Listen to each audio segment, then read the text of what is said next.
Hello,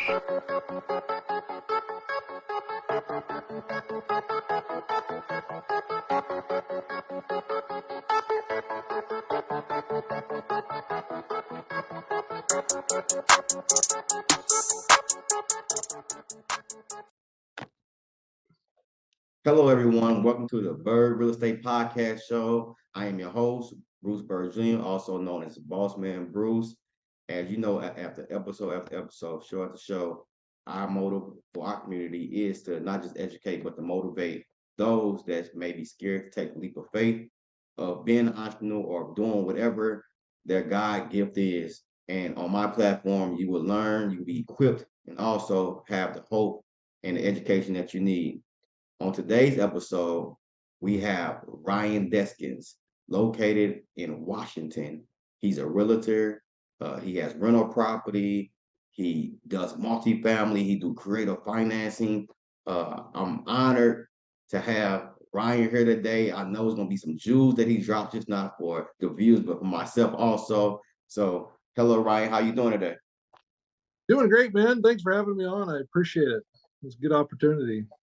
So, yeah, it was a good intro. I didn't know that you were, supposed to be passionate about entrepreneurship. That's my big passion. The truth of the matter, owned 11 businesses, and I own a couple now, 3 now, and I've ran as many as 4 simultaneously, different businesses. It's always been a passion of mine, and having that entrepreneur spirit, and trying to go make things happen. I don't think a lot of people realize how important that is to this country and to furthering growth. So I love the fact that that's your mission. So that's cool. Appreciate it. So we're gonna on the first discussion. I want to know, who is Ryan. First, tell the viewers where you from. Yeah, so we live in Grand Mountain, Washington, a little small community, about 1,900 people. We're halfway in between Seattle and Portland. We have some bigger towns above us and below us. We own a real estate brokerage and have real estate agents that work for us. We sell real estate also, but primarily, big focus lately is being a real estate investor, and so investing in real estate. And I've always more or less invested in real estate. Hopefully that didn't screw you up too bad. Sorry, my camera fell out of the holder. We own rental properties. We invest in rental properties. We build some spec houses and resell them. We just put a new one on yesterday. Do some land development.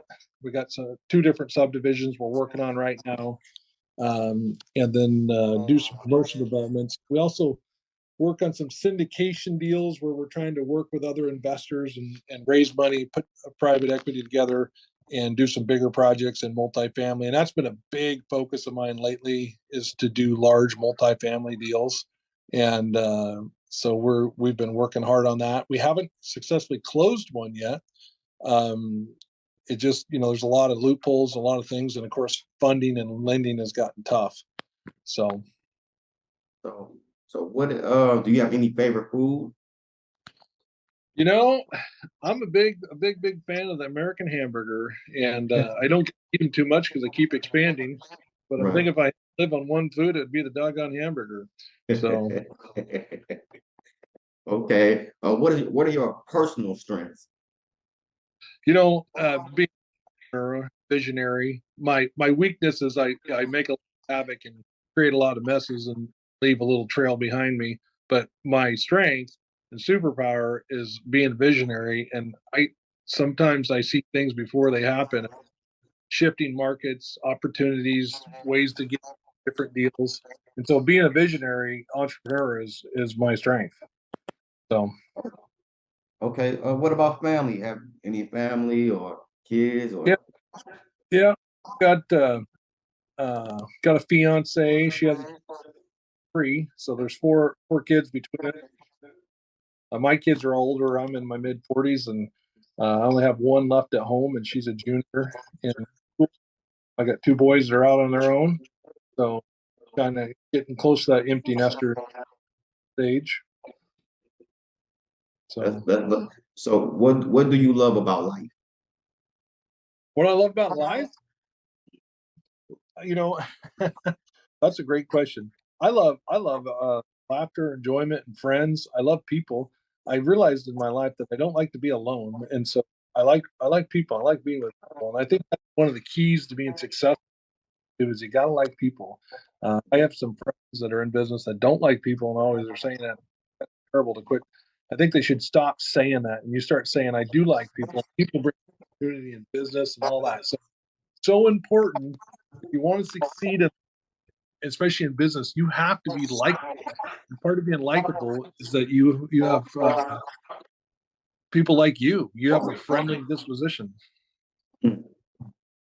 So That's great. That's great. I think people don't get enough. Like you get what you attract.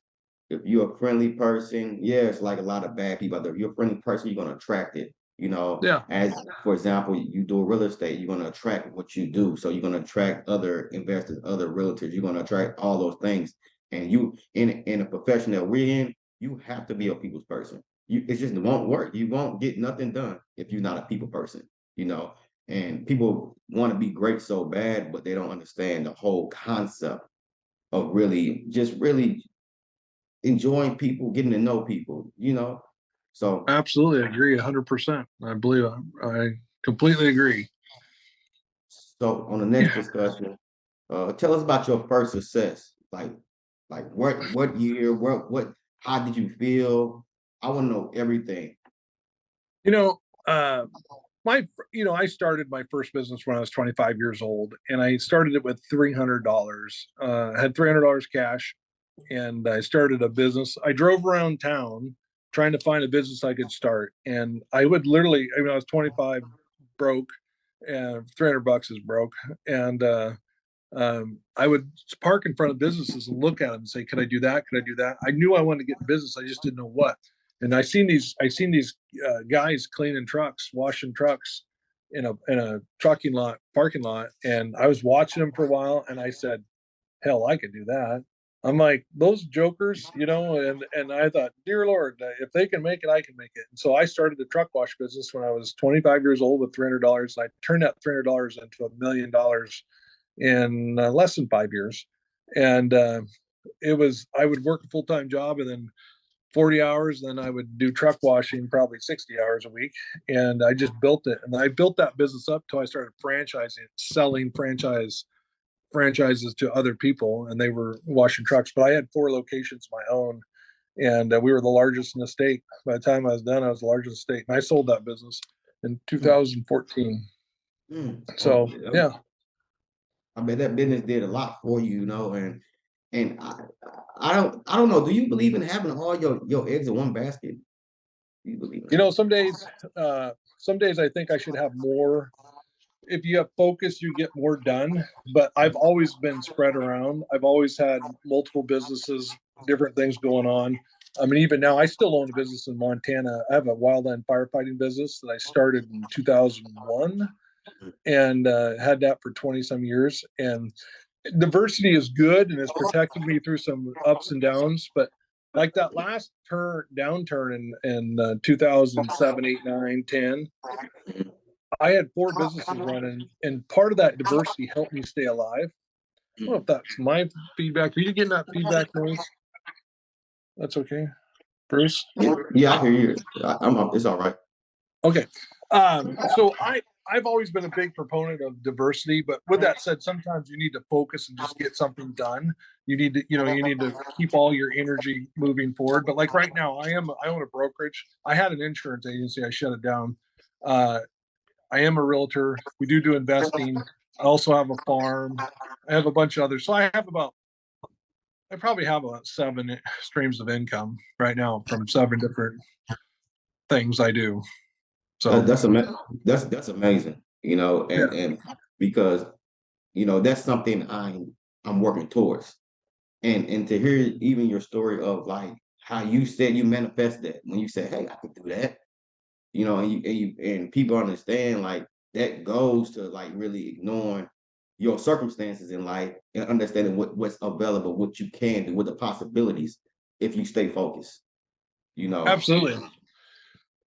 I'll tell you another quick story because I know this is for people trying to get started. My first house I bought, rental house I bought when I moved back. So I'd gone through a divorce and all this stuff, and so kind of restart. I moved. from Montana. I lived in Montana 17 years. I moved to Western Washington to be with my kids, and I started being a realtor. Well, self-employed people, you can't go get a loan at the bank. They just don't give them to you. If you're a 1099 person, you can't get a loan at the bank. Trust me. Yeah, I don't care how much money you got. And so uh, I go, I go and I look on the MLS. I look for a house. I find a house that expired. I go meet with the guy, and I've done this multiple times. I go meet with the guy, and I said, "Listen, I want to buy your house, and I'll pay you full price for it." And he goes, "Why would you pay me full price for my house? And when it just expired, it didn't sell." And I said, "Well, simple. You would be the bank."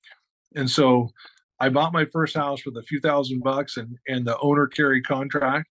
I went in, painted it up, fixed it up, and I rented it out. And I've had the same renter in there for years. And I've refinanced that house multiple times and taken $100,000 out every time I do it. And I tell people all the time, most people are so hung up on getting that good deal up front that they totally walk away from so many opportunities down the road. I see it day in and day out. Everyone wants to chisel everyone down to no money in the deal, to beat them up, and what they do is they end up just not seeing the deals all around them. There are deals everywhere around you all the time. Yeah, and that's because people mentality is to get rich fast. But they don't understand that before you look up that year, that 5 year mark, you're gonna be like 5 years go back just like this, within a blink five. And before you look up, like you said before, in 5 years you was a millionaire in one of your businesses, and everybody want to think just one deal they're gonna get all this load of money. Sometimes you may come across that, but you gotta understand to take the pennies too. The pennies add up. Oh man. Whether it's $1,000, whether it's 10,000, it adds up. Well, most people, I see in real estate investing, because we do real estate investing, they want to make all their money on the buy. They've heard this, they say it. Well, sometimes quit trying to beat everyone up for a good price and just structure a deal that'll work for you. I just offered on a property, and I gave them all the money they wanted, but I wanted to carry the contract at 0%. And they like, well, you gave me all the money, and they accepted it. They accepted the contract because I offered them all their money, but I said, you carry the contract at 0%. And they said, okay.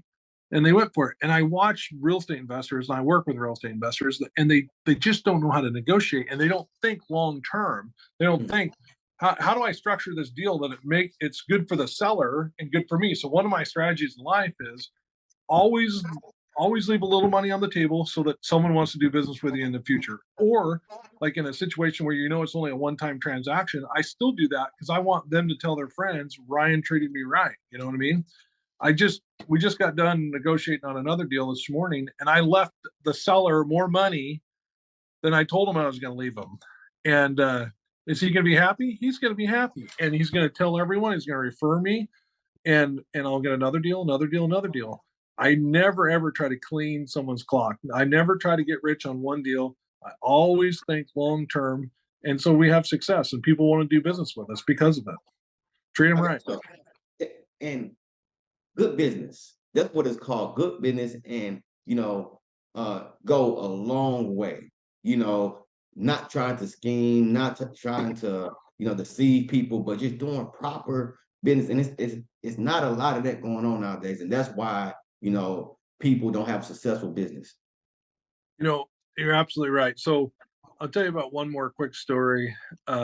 We recently had a person reach out to us, and they wanted to sell their property, but they didn't want to put it on the multiple listing service through a realtor and list it normal. They wanted to basically wholesale the property. They had some situations and whatever. And so I met with them, and I said, well, you understand that in order for me to do this deal, I have to make money.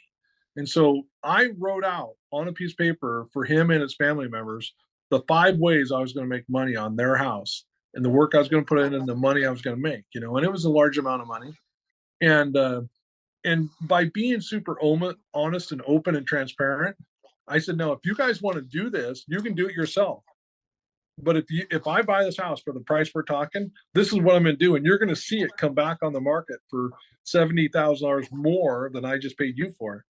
And they did the deal with me, and partially they did it because I was so open and honest with them, and they just didn't want to do the headache. I literally told them the 5 ways I was going to make money on their house, and told them they could do it themselves if they wanted. And they said, no, it's okay. You do it. And so I, one of my big life mottos is everyone says, how are you such a good salesperson? I said, well, I don't know. I just tell them the truth. I just tell everyone the truth. And I do. I just tell everyone the truth. Mhm. And it works out real good for me.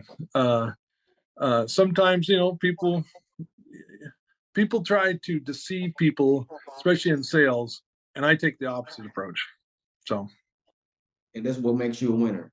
yeah. So, and we're gonna get to the last discussion. The last discussion. Tell us, what are you up to now? What do you got going on like that, or what you looking forward to? So Well, in business, we, of course, we're selling real estate, and real estate slowed down. We're recording this. It's the 16th of November, and the market's definitely changed. Interest rates climbed. I mean, we went from 3% to 7%. So more than doubled. The market's a little bit stalled out, changing, but there's still a lot of opportunity out there. So in real estate land, I'm looking for those opportunities now. One of the opportunities that I called a long time ago, and I've been studying, those 3% mortgages on these properties are super valuable, because you can't get a 3% mortgage today. You can get a 7 or a 6.5 or 6.8 or whatever percent mortgage. And so I'm really been working a lot on assuming loans, and or doing subject to, which a subject to would be you take you make an offer subject to taking over that mortgage. And there's a lot of opportunity in that right now, and I don't think a lot of people are looking that direction, but they should. hmm, We're still building some houses. I just put a brand new one on yesterday. We got some other projects, subdivisions we're working on. I got a little 7 lot subdivision, and then we got a big 140 lot subdivision. And so we're still planning on building houses. We're trying to build more multifamily units, fourplexes and up. We just looked at a 12plex design yesterday. We'll probably switch mostly to build multifamily. Um, it just cash flows better, it makes better sense, and as things get tight, people need places to live, money wise. So those are our big focuses, though. I really, my big life goal, not big life goal, I don't know, business goal, I'd like to own 2,000 doors personally, and have 2,000 units, rentals, and cash flow, $1 million a month. That's my goal. $1 million a month, 2,000 doors. That's my goal. so this is my last question before we wrap it up, and I'm gonna let you know tell people where they can find you. What would you tell your old self before you got started with business, when you was going through struggles, and what would if you had the choice of wrap your arms around your old self, your 24-year-old self, your 23-year-old self, what would you say? Well, first off, that's a great question. I'm glad you asked it. I would tell myself to believe in myself and invest in myself. I think people's number one problem is they do not believe in themselves. They lack that self confidence. They lack that internal thing where they say they know they can go figure anything out and accomplish and win in any arena in life. So I would tell myself to believe in myself way more, not listen to everything the people around me have said, to actually train my mind to believe in myself, and train myself to believe in myself, and to think bigger. I would if I would have thought like I thought. I'm 46 now. If I would have thought like this at 24, like you said, holy cow, I have no idea. I mean, it's crazy, because there's, there's pretty much nothing that scares me, now, because I think, well, we can do that. Hey, if Elon Musk can do it, I can do it. If some other guy, Grant Cardone, or whoever else you want to think, I say it's possible, right? And surround yourself with the right people, build a great team. The people you hang out with is so important. The books you read, the videos you do. I take I take 2 hours of content in every morning before I get to work. I listen to podcasts, read books, listen to audible books. Um, I have a professional business coach and some other stuff, but I invest in myself. I mean, I spend so many hours. I mean, hours a day investing in myself. So that's what I tell myself. Go do that. What's your favorite book? Well, I have a bunch. I read the Bible every day. It's a little known fact, but so I would say my favorite book's the Bible, Christian guy. But second favorite book is actually, I don't know if I have a favorite, but I'm going to say Rocket Fuel right now. And the Rocket Fuel is a book that describes the visionary and integrator. Well, the visionary is a person that has vision, goes and does things, and the integrator is a person that kind of puts the pieces together, systems, processes, and all that stuff. And that book, honestly, it was like someone followed me around and wrote that book on me. I'm a classic visionary, and so now I know I need an integrator in my life, and so I'm always trying to complete myself by finding the right people to put around me. So like if I do a business deal with somebody, say we're gonna partner up on some investing on multifamily units. My partner can't be a visionary. My partner needs to be an integrator. My partner needs to be someone who's detail oriented, systems types person. And so knowing that has changed everything. Has changed how I get into arrangements with people and who I do business with. It sounds like you identified. It sounds like you identified yourself, and to elaborate on what you said about the Bible, I read the Bible also. It gives me what I need to get me ready for what's coming, my past, present, and the future. And it also helps me heal properly. Yeah. So that's what I get from the Bible. But where can the viewers find Ryan Deskins, and how can they, if they wanted to do a collab with you to do a deal, or they have property, or they want coaching, how can they find you? Probably the easiest way. I'm old school. Facebook. I am on Instagram, TikTok, and all that stuff. But Facebook's probably easiest place to find me. I also we're North Fork Realty out in Washington State, and so it's nfrrealty.com, and you can do Ryan at nfrrealty.com. My email, but super easy to find me. Ryan Deskins is trust me, if you can't find me, you don't know how to use the internet. Man, this been a very exciting and very amazing interview. Just to interview you, this is very exciting for me. And I appreciate you coming on my platform on the Bird Real Estate Podcast Show, just to drop jewels. That was amazing, and I thank you, and it's been a blessing just to have you on here. Well, it's great to meet you, Bruce. I appreciate it, and you have a blessed day, and hopefully we'll run into you down the trail. Okay. Indeed, appreciate you. Thank you. All right. Take care.